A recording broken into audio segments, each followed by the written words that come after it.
his situation, what did he do? What did YoungBoy do for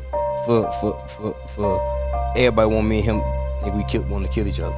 Lil Durk, arguably the biggest rapper out of Chicago, has released his album Almost Healed, addressing losing King Von, his day one O Block homie, his older brother D-Thing, as well as the NBA YoungBoy and the whole Quando Rondo camp drama. Now for context, King Von was tragically murdered after he attacked Quando Rondo outside the Monaco Hookah Lounge in downtown Atlanta, and Lil Tim was forced to hop out the trunk and defend his man's Quando Rondo, killing King Von. Recently, Lil Durk sat down with academics addressing the whole King Von situation, saying that Von put the Floyd Mayweather on Quando and Von got killed by a nerd, aka Lil Tim. Outside of these artists being street guys, the choosiness and selective politics in the music industry is the main driving force behind this beef, as we have people who favor one side because potentially they can get a feature or some type of money with Lil Durk, and totally hate and blackball the other side, YoungBoy, because he's not the people's favorite choice. A topic that YoungBoy spoke on 2 weeks ago in his most recent album, The Richest Op, addressing Drake. Talked to Drake cross FaceTime, he wasn't feeling me. Told me that he fucked with Durk, damn, that shit getting to me. Told me that he liked the shit I'm doing, but can't do shit with me. Lil Durk has set the bar extremely high with this album. On the intro, he has a therapy session with Alicia Keys. Now Alicia Keys, based in narrator, asks him certain questions such as, how has he been negatively impacted since the death of King Von and his older brother D-Thing? Now it comes to Chicago rappers and I guess drill rappers, street rappers in a sense, they rarely show any signs of weakness and emotional trauma and damage. And all these rappers, of course, like G Herbo, Chief Keef, Lil Reese, all these Chicago rappers, they rarely show that side of them that is hurt. And this is why the therapy session, which is the intro for this album, is very important. On the song Pele Coat, Lil Durk debunked the sacrifice of King Von rumors, which is something that many hip-hop fans, or conspiracy theorists I should say, believed. Now we all know Lil Durk put King Von on. We saw him bring him to the Breakfast Club. We saw him take him to each big media platform, put him under his wing. So what makes you think he would sacrifice his day one mans? Like, this isn't someone that he just met in the rap industry along the way, another Chicago rapper, another street nigga. He literally grew up with Von in the same neighborhood, Old Block, Parkway Gardens, and they were friends way before they were rappers. So what makes you think that he would backdoor his own mans now that they're rich? Like, why wait till he's rich to do that if he was that ill intent or if he was that bad of a person? It's just, the internet perpetuating stuff, and it's like, people don't really care about the truth when lies are entertaining. So if they put this information out there now that he's dead, and Von can't defend himself, Durk don't want to speak about it because he's still traumatized, and the internet games are just a very nasty, disgusting type of industry. Lil Durk has been viewed as the big dog in this situation. However, when it comes to numbers, YoungBoy's real big dog using stats of his album sales, although Durk beats him in charting positions due to his heavy industry support. As much as Lil Durk denies, he used YoungBoy for promo and actually pump fake saying he was going to drop on the same day as him, which was March 12th, 2 weeks ago. Now YoungBoy and Durk has been a rivalry known so long in the music industry, as basically street beefs and blood being shed makes it irreversible.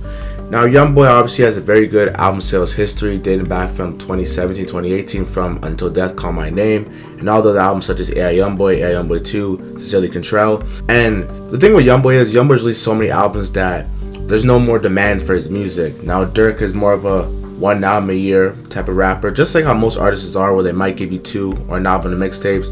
But YoungBoy has been so freely with dropping his music that there's no demand. That's why for Durk, of course, he is going to outsell him, because if Durk is dropping once a year, YoungBoy's dropping 6-7 times a year, it's like, well, YoungBoy's going to drop probably next month. It's like, there's no demand, we don't have time to take in the music, and it's like, if you release an album every month, it takes me 2 weeks to listen to a full album. Like, I'm not listening to all the tracks on the same day, and for me to actually understand, digest what's being said and the whole message behind this album.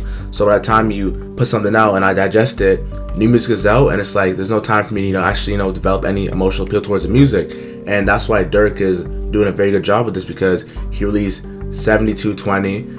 He had that thing with Von before The Voice. He's basically releasing one album a year, keeping us on our toes, waiting to hear stuff. He had the Laugh Now Cry Later with Drake, and he basically had the album with Baby, the joint collab album with Lil Baby. So he's doing his fair share of making us wait, but also not holding out on us like Kendrick Lamar. And YoungBoy is kind of oversaturating the market, and it's my favorite artist, but I have to be very unbiased when I speak on this topic and the situation. It's been reported that Lil Durk's album Almost Healed is on pace to sell 150k sales in the first week. Now this is very good. However, we do have to take a couple things into account. This album had heavy features such as J. Cole, Future, 21 Savage, Kodak Black, as well as Juice WRLD. The common issue I talk about with YoungBoy is that Most of his albums are features from people from his YoungBoy Never Broken label, and he rarely gets big industry features. Like on his earlier days, he had Future, Young Thug, Birdman, Lil Wayne for some tracks, heavy New Orleans support because, the South is just rocks with the South. When it comes to Chicago, with the blood being shed and basically the industry people picking sides because they're thinking, oh, I might want to get money with Lil Durk later, or want to top of my song, so I can't mess with YB, so I don't want to mess with money for me later. They pick a side and it gets very choosy. I'm not gonna take nothing away from Lil Durk because he is doing his thing. He is a very hot rapper right now, but we gotta talk about his past albums to understand that this is like the buildup of using other hot artists, such as when he released that tape of Lil Baby in 2021 that also sold 150,000 in the first week, but Baby was fresh off the 2020, the COVID pandemic, Bigger Picture, the My Turn album. He had a lot of stuff going well for him at that time. Now, not to take away from Lil Durk, because like I said, Durk has been rapping since 2010. He's a decade into this game doing his thing. But Lil Baby, I should say, did help build Durk up to what we see right here at 720. The album came out last year, was Durk's first album to even break the 100,000 barrier. Like YoungBoy been broke that since like 2020, and he's like 19, 20 years old. But this ain't to pit the two together, show that I'm picking a side. I just gotta paint the narrative for the underdog and be basically the person that is expected to win, because YoungBoy is expected to be the underdog. However, he's shown in his fan base, his cult audience, that he is here for a reason. Like every artist, hate him or love YoungBoy, they wish that they had his audience, because YoungBoy's audiences are die-hard fans. YoungBoy could sell air, everyone would buy it. Like, put t-shirts out, people will buy it. Put records out, people listen to it. People mess with YoungBoy for who he is as a person, and that's why they gravitate towards him.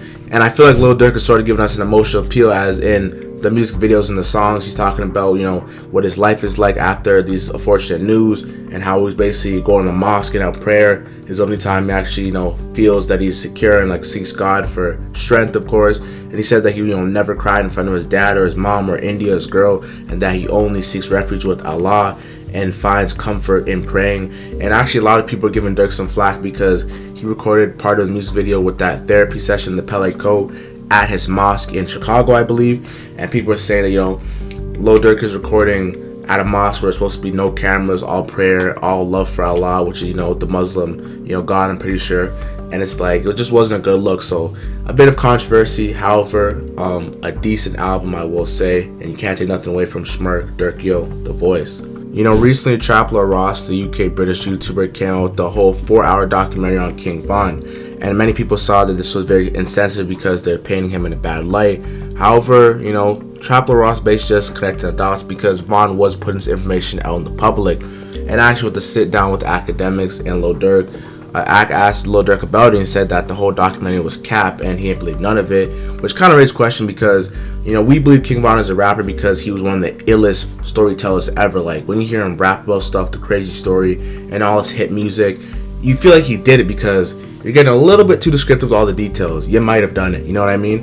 And I feel like when it comes to the music, it's like, where do we draw the line between fake, such as, oh, I'm making what I'm saying, or real, I really live this life, this is who I am? Because people get called out for being rap cappers, people who are not living that life, or basically people who are putting on a persona that they didn't live. And that's basically something that I feel like, since music is art, you really don't have to commit fully to the character and be who you say you are, because, like I said, it should not be taken literally. However, in this day and age, we want you to be as real as your raps, and that's just an unfortunate downside of being a hip-hop artist, because the fans really expect you to be real and everything about you not to be fake. Another topic that Lil Durk surprisingly didn't shy away from addressing was the Gunna situation with Young Thug.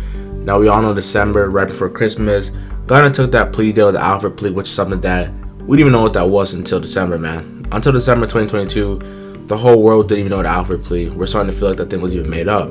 But anyways, Gunna took the Alfred plea, came home, and many people viewed him as a quote-unquote snitch. I'm gonna be honest, the majority of the people who are listening and watching the music are not in the streets and are all civilians, and if anyone given any situation of adversity would tell.